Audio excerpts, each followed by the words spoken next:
Hi everyone, welcome back. We continue on this list and today we are going to learn about bilateral filter of CUDA module of OpenCV. Actually, we learned about this one detail in the previous video, so I'm not going to get into the details. So I'm just going to focus on the usage in the CUDA module. Okay, so people who are interested about the details, they can check my previous video. About the parameters, even the order are same like the normal bilateral filter. So we can directly switch to the code part and we can try this function.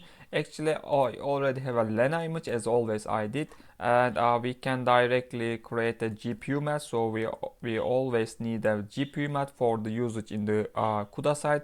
So of course I need to also add CUDA. Okay, after trying this one, can result GPU we can create. Also we need a source GPU, so we can create this similar to here, source GPU, and after that we can directly upload the image via on putting this one source image. Actually we can also do like source GPU dot upload and putting the met type inside this one, but this is also another method. Okay, then after that we can simply just calling CUDA bilateral filter, and here we need to give the source input, of course need to be in GPU mat type, and source GPU, and after that we need to give the result GPU, and after that actually we need to give a kernel size, like make 15 so we can see the result more clearly. After that maybe we can give this 85 and spatial. These kind of parameters, as I said at the beginning, you can check my previous video about the details. Border we don't need to define, it can be default. And after that we can basically just need to download the mat type via on this result GPU dot download, and all I need to do is just giving a CV mat type, which is gonna be my output result in the mat type, and in here I need to put it output, and actually I get my output inside this one. We can create one more imshow so I can see the result in there. Okay, output up. Let's see the result.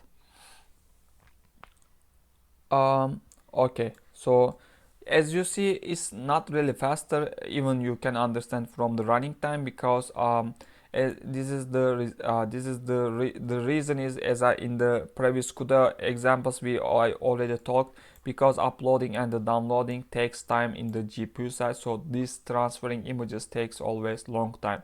So it should be worth, if you want to do this operation in the GPU side, it should be worth about this transferring time. Otherwise it's not logical to use this in the CUDA side. You can directly use like bilateral filter in the normal bilateral filter, so it can work in the CPU side.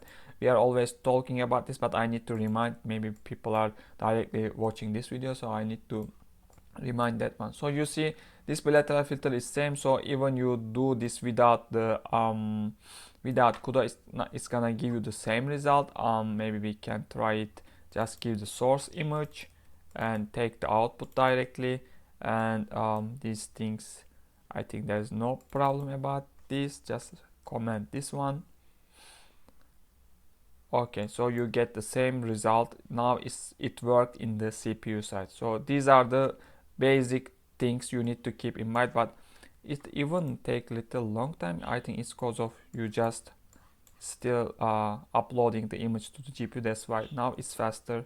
Yeah, but if you back, I mean, I'm not measuring the time, but you can understand easily. I think for now it's gonna take little. You see it's little stuck at the beginning because it's just transferring the images. Okay, so in this video basically I just wanted to show about bilateral filter, how it's working in the CUDA side. See you in the next videos.